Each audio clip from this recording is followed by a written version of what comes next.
반짝이는 눈빛 눈이 부셔 매일 날 감싸주는 손길.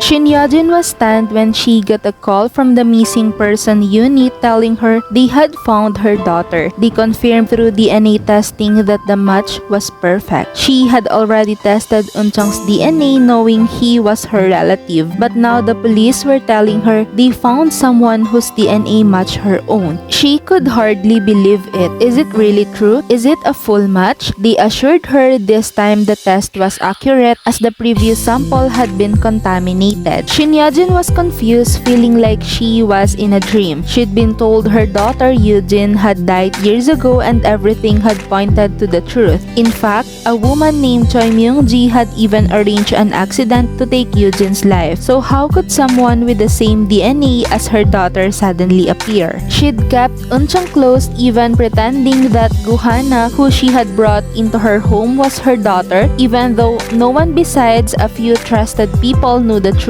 Now, suddenly, this new DNA match had appeared, and it was too much to process. Could Yujin really be alive? She rushed to the missing persons unit, feeling numb with disbelief. Inside, she found a woman sitting at a desk who looked at her in surprise and said, "Mom?" To her shock, it was Guhana, not her real daughter. They both collapsed in shock, not understanding what was going on. The woman before Shin Yojin looked like Yujin's younger self, but it was Guhana. Earlier, Guhana had moved into Shin Yojin's house, and while they'd never shared the kind of affectionate bond a real mother and daughter would, they tried to make the best of it. Guhana even planned a special mother-daughter outing, though Shin Yojin's feelings were complicated. She had hoped to shower Guhana with love and care as though she were Yujin, but it was clear she couldn't truly see Guhana as her own child. A memory of Yujin playing with Lego blocks hit her hard, and she broke down in tears, realizing how much she missed her real daughter. There was also a moment when Shin Yojin had mistakenly thought she saw Yujin on the street. She had called out to a passing woman, but when she got a good look, she realized the woman wasn't Yujin at all. Guhana saw the deep longing in her eyes and began to suspect that she wasn't really Shin Yojin's biological daughter. She also started to wonder why Shin Yojin had been so insistent on bringing her into the family and passing her off as her daughter. Soon, Guhana figured it out. She overheard Shin Yojin talking about Eunchung calling him her child and realized she had been deceived. It was clear to her now why Shin Yojin had brought her into her life, because she had no biological daughter of her own. Guhana was hurt by the deception, feeling as though Shin Yojin had used her need for a mother to manipulate her. Despite everything, Guhana understood Shin Yojin's position and felt sympathy for her. Still, the fact that she had been treated as a substitute for Yujin stung deeply. Eventually, Guhana decided that for Eunchung's sake, she would stay with Shin Yojin for a while longer, but couldn't forgive her for using her in this way. As Guhana processed everything, she thought about her real mother, someone she had never tried to find before. Now, after everything with Shin Yojin, she felt the need to search for her biological mother. She submitted her DNA sample to the missing persons unit, and not long after, they called her back with surprising news. A complete match. Her real mother had been searching for her all this time, registering her DNA long ago, and now their paths had crossed.